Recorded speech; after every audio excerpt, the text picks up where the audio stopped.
উস্তাদের মায়ের শেষ রাইতে একটা কথা প্রচলন আছে আমাদের সমাজে। আমরা যারা সাধারণ মানুষ, উচ্চ মহলে আছে কিনা জানি না জানি না, কিন্তু আমাদের জয় বাংলা, জয় বাংলা, জয় বাংলা, জয় বঙ্গবন্ধু, জয় বাংলা, জয় বাংলা, জয় বঙ্গবন্ধু, জয় বাংলা, জয় শেখ হাসিনা, জয় শেখ হাসিনা। 6 মাসে এত কাহিল, আর তো দিন পইরা আছে। যাক গিয়া, এটা আমার সাবজেক্ট না। নির্বাচন, বিচার, সংস্কার। আসসালামু আলাইকুম। নির্বাচন, বিচার, সংস্কার, এই তিনটা নিয়ে এখন মাঠে দ্বন্দ্ব চলতেছে। 6 মাসের ফলাফল এইটুকি, আগে নির্বাচন না আগে সংস্কার না আগে বিচার, কোনটা? এই এই তিনটা জায়গায় এসে কিন্তু ঠেক দিছে। হ্যাঁ, আটকে গেছি আমরা 6 মাস পর। 27টা দলকে ডাকছিল, বাংলাদেশে 27টা দলই আছে নিবন্ধন করা। সবাইকে ডাকছে, ওনাদের মধ্যে থেকে সমস্ত বড় বড় নেতারা, 100 নেতা আসছে, সবাইকে নিয়ে সুন্দরভাবে বসছে এবং ইউনূস স্যার কিছু বক্তব্য রাখছে। কি বক্তব্য? দেখেন, আমার সরকারের তরফ থেকে আমরা কিছু লিপিবদ্ধ করছি, কাগজে লিখছি, এবং এগুলো আমরা ছোট্ট আকারে একটা বই আকারে বাইর করছি। এটা আপনাদের কাছে দিলাম। এটার মধ্যে বিচারও আছে, সংস্কারও আছে, নির্বাচনও আছে, এবং আরো আছে কি জানেন? স্থানীয় নির্বাচন। ওই যে আমাদের মফস্বল শহরে গ্রামগঞ্জে চেয়ারম্যান, মেম্বার, কমিশনার, ওই যে নির্বাচন, ওই নির্বাচনও আছে। কোনটা আপনারা আগে চান, কোনটা পরে চান, সেটা আমাকে লিখিত দিতে হবে। হ্যাঁ, লিখিত দিতে হবে। কেন লিখিত চাইলো জানেন? আপনাদের মনে আছে, আপনাদের নিশ্চয়ই মনে আছে, কবির সাহেবের একটা ইন্টারভিউ ছিল না আমাদের ইউনূস স্যারের সঙ্গে? তখন প্রশ্ন করছিল না যে আপনার সঙ্গে কেন মতের মিল পাই না দল, রাজনৈতিক দলগুলার? তখন ইউনূস স্যার বলছিল, আমি তো তা জানি না, আমার সামনে এসে তো হ্যাঁ হ্যাঁ বলে, আবার বাইরে গিয়ে যদি না না বলে, আমার কি করার আছে? ওই কথা থেকে কিন্তু একটা চরিত্র ফুইটা উঠে বাংলাদেশের রাজনীতি দলগুলার, যারা হ্যাঁ হ্যাঁ করে আর না না করে বাইরে যায়। ওনার সামনে থাকলে একরকম কথা, বাইরে গেলে প্রেসের সামনে অন্যরকম কথা। কাদেরকে বুঝাইছে আপনারা বুঝানেন, যাদের সবকিছুতেই আপত্তি, সবকিছুতেই আপত্তি। ওই যে ছুপ্পু সাহেবরা সরাবে, আপত্তি।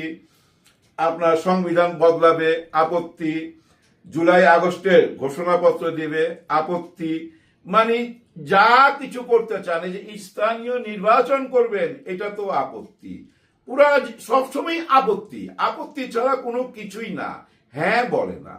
এই আপত্তিতে আপত্তিতে জানেন একটা সর্বনাশ হচ্ছে। গত 1 বছরের ইতিহাস ঘাটেন বা গত 6 মাসের ইতিহাস ঘাটেন, দেখবেন অনেক জনপ্রিয় দল মানুষের মন থেকে আস্তে আস্তে দূরে সরে যাচ্ছে। আবার যাদেরকে আমরা দাড়ি টুপি নিয়ে সমালোচনা করতাম, যেমন জামাতে ইসলামের ডাক্তার শফিকুর রহমান, জামায়াতের আমির, উনি যেসব কথাবার্তা বলে মঞ্চে দাঁড়িয়ে বা প্রেসের সামনে, ওই কথাগুলোর মধ্যে দেখবেন লজিক আছে, যুক্তি আছে, যুক্তি দিয়ে বুঝায় বলে। আবার এদিকে দেখেন মির্জা ফখরুল সাহেব যাহা বলে সোজা সাজি বইলা দেয়, যুক্তি দাঁড় করায় না, যুক্তি দিতে চায় না। মানে যুক্তির জন্য আলাদা বসতে হবে ওনার সঙ্গে, প্রেসের সামনে যেটা বলে এটা ভাইরাল হয়ে যায়। আর এইসব কারণে যে একটু আগে বললাম, একটা দলের জনপ্রিয়তা আস্তে আস্তে কিন্তু হালকা হচ্ছে, কমতেছে কিনা আমি জানি না, হালকা হচ্ছে। আর যাদেরকে নিয়ে আমরা সমালোচনা করতাম, যেমন জামাতে ইসলাম, তাদের জনপ্রিয়তা বাড়তেছে, ডে বাই ডে বাড়তেছে। অনেক আমার সাথে একমত নাও হইতে পারবেন, কিন্তু এটাই সত্য। এই সত্য মাইনে নিতে হবে, কারণ জামাতে ইসলামের বক্তব্যের মধ্যে দেখবেন একটা সততা পাওয়া যায়, একটা ফিলোসফি পাওয়া যায়, একটা আধ্যাত্মিক লাইন পাওয়া যায়, যেটা চিন্তার খোরাক যোগায় মাথার মধ্যে। আর ওনাদের ব্যাড রিপোর্ট কি? হ্যাঁ, বলতে পারেন 86 সালে এই যে শেখ হাসিনার সাথে ওনারা রাজনীতি কইরা সংসদে গেছিল, তখন বোধহয় 10টা আসনও পাইছিল। আবার হ্যাঁ 86 সালে, আবার 96 আমরা দেখছি না হেজাব টেজাব পরা শেখ হাসিনাকে এই যে উনাদেরই ছোঁয়া, জামাত ইসলামের ছোঁয়াই কিন্তু তখন হেজাব ওই যে হাতে তসবিনি ছিল, পরে আবার সম্পর্কটা ভাঙ্গা যায়, দূরে সরা যায়। এতে বোঝা যায় জামাত ক্ষমতা যাওয়ার চেষ্টা করছে, যে কোনো অ্যাঙ্গেল হোক চেষ্টা করছে, কিন্তু ওই জামাতের সাথে এই জামাতের এখন আর মিল পাবেন না। এখন ওনাদের কথাবার্তার মধ্যে চেঞ্জ আসছে। ইয়াং জেনারেশনের মনটা পড়তে পারতেছে, ওনারা পড়তে পারতেছে। যে পড়াটা পড়তে পারতেছে না ফখরুল সাহেব, হ্যাঁ আমি মনে করি ফখরুল সাহেবকে আরো সাবধান হইতে হবে, ওনার কথাবার্তায় আরো সাবধান হইতে হবে। কেন এই কথাটা বললাম, ওনাকে যখন জিজ্ঞেস করা হইলো আওয়ামী লীগের ব্যাপারে, হ্যাঁ আওয়ামী লীগের ব্যাপারে, আওয়ামী লীগ নির্বাচন করতে পারবে কি না, তখন ওনারা একটা জবাব দিলেন, মানে উনি, যে এটা জনগণের ব্যাপার, জনগণ সিদ্ধান্ত নিবে, আমরা তো কেউ না সিদ্ধান্ত নিবার, এবং সরকারও কেউ না, এটা জনগণ সিদ্ধান্ত নিবে। ভাই কোন জনগণের কথা বলতেছেন? গত 16-17 বছর যে জনগণ একটু কথা বলতে পারে নাই, মুখ খুলতে পারে নাই, হাত পা বান্ধা, আয়না ঘরের ভয়, জেল জরিমানার ভয়, ওই জনগণের কথা বলতেছেন। জনগণ তো ভয় পায় ভাই, হ্যাঁ আপনাদের ভয় পায়, আপনাকে হয়তো ভয় পায় না, কিন্তু আওয়ামী লীগকে তো ভয় পাইতো, তারাও তো রাজনীতি দল, তাদেরকে ভয় পাইছে তো। ওনারা চইলা যাওয়ার পর সেম একটা ভয় কাজ করতেছে জনগণের মনে। এখন কি জানেন, ওই যে ওনাদের অনেক দায়িত্ব আপনারা নিয়ে নিছেন, যেটা হয়তো বড় বড় নেতারা বা লন্ডন থেকে তারেক জিয়া খবর রাখে না। হ্যাঁ মনে করেন আমি আওয়ামী লীগ করতাম, এখন আমি দূরে সরে গেছি, কিন্তু আমার তো 4টা লাইসেন্স রয়ে গেছে।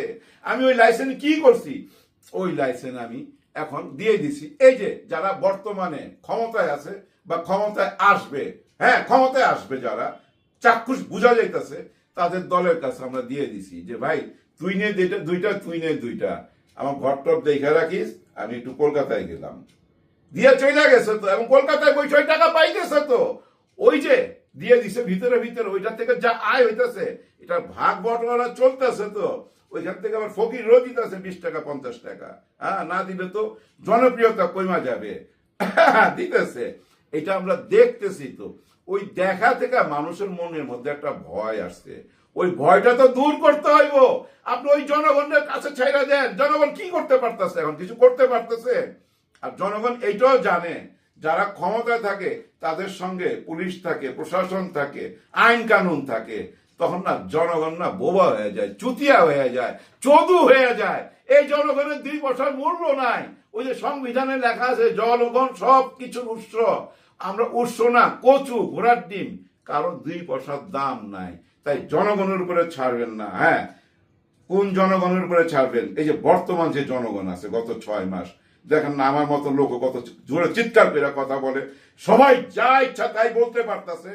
এরকম সরকার যদি গঠন করতে পারেন তখন জনগণ বলতে পারবে, তখন জনগণ বলতে পারবে। কিন্তু আপনারা তো এই সুযোগটা রাখবেন না, কেউ ক্ষমতায় আইসা রাখবেন না, কেউ কথা রাখেন না। হ্যাঁ কার কি রূপ, কার কি চরিত্র আমরা খুব তাড়াতাড়ি ভুলা যাই, জুলাই আগস্টই ভুলে গেছি। আর এই যে গত 50 বছরের ইতিহাস কে মনে রাখবে? আর ওই মনে রাখার জন্যই ওস্তাদ শেষ রাইতের খেলাটা খেলা দিছে। ওনারা 6 মাসে যা কিছু লিপিবদ্ধ করছে, ওনারা কি কি করতে চায়, মনে করেন নির্বাচনের ব্যাপারে ধরেন এই 50টা ইস্যু আছে, এই 50টা ইস্যুর মধ্যে আপনি কি একমত? যদি একমত না হন 50টার মধ্যে কোনটার একমত না, আপনি লিখিত দেন। সব দলের বলছে যে হ্যাঁ আপনি লিখিত দেন, অথবা আপনার যদি কোনো নতুন পরামর্শ থাকে সেটাও লিখিতে দিতে হবে। হ্যাঁ লিখিত দিতে হবে, মুখের কথা আর চলবে না। কারণ ওই যে ইন্টারভিউতে সামনে হ্যাঁ পিছনে না, সে সুযোগ আর রাখলো না। আবার দেখেন এখানে একটা বিচারের ব্যাপারে, যে এই যে আমি 100টা ঘটনা তুলে ধরলাম, এই 100টা ঘটনার সাথে আপনি কি একমত? একমত না হইলে না লেখা দেন। হ্যাঁ না লেখা দেন যে আমি বিচার চাই না। এই যে আওয়ামী লীগ এখন নির্বাচন করবে কিনা, আপনি নিচে লেখা দেন যে হ্যাঁ নির্বাচন করবে, আর না হইলে না লেখা দেন। আপনারা যখন বলেন যে জনগণই সবকিছুর উৎস, জনগণই মতামত দিব, আমি সেই জনগণের কাছে আপনাদের এই রিপোর্টগুলো প্রকাশ করব। শুধু প্রকাশ করব না, ওয়েবসাইটে দিব, আন্তর্জাতিক পত্র পত্রিকায় দিয়ে দিব, এবং জাদুঘরেও দেওয়ালে লেখা রাখবো যে এই দল আওয়ামী লীগের বিচার চাইছে, এই দল চাই নাই, এই দল সংস্কার চাইছে, এই দল চাই নাই, এই দল নির্বাচন চাইছে, এই দল চাই নাই। সব কিছু আমি লেখা আপনারা যা চান সেটা দিয়ে যাব। আর তখন ওই দেওয়ালের লিখন ওই যেগুলা সোশ্যাল মিডিয়াতে প্রকাশ পাবে, তখন যদি ওগুলা আমরা গ্রহণ করি, আম পাবলিক বলি যে না আমরা এটা চাই, কি চাই, আমরা বিচার চাই, সংস্কার চাই, তারপরে নির্বাচন চাই, এবং নির্বাচনের আগে স্থানীয় সরকারের নির্বাচন চাই। আমরা জনগণ যদি আওয়াজ তুলি, আর আমরাই তো এই দেশের সর্বশক্তি, আপনারা লেখা রাখছেন সংবিধানে, তখন কি হবে? হ্যাঁ, ডক্টর মোহাম্মদ ইউনূস স্যার সেই সুযোগ করে দিতেছে। আপনারা জনগণ রেডি হন, রেডি হন।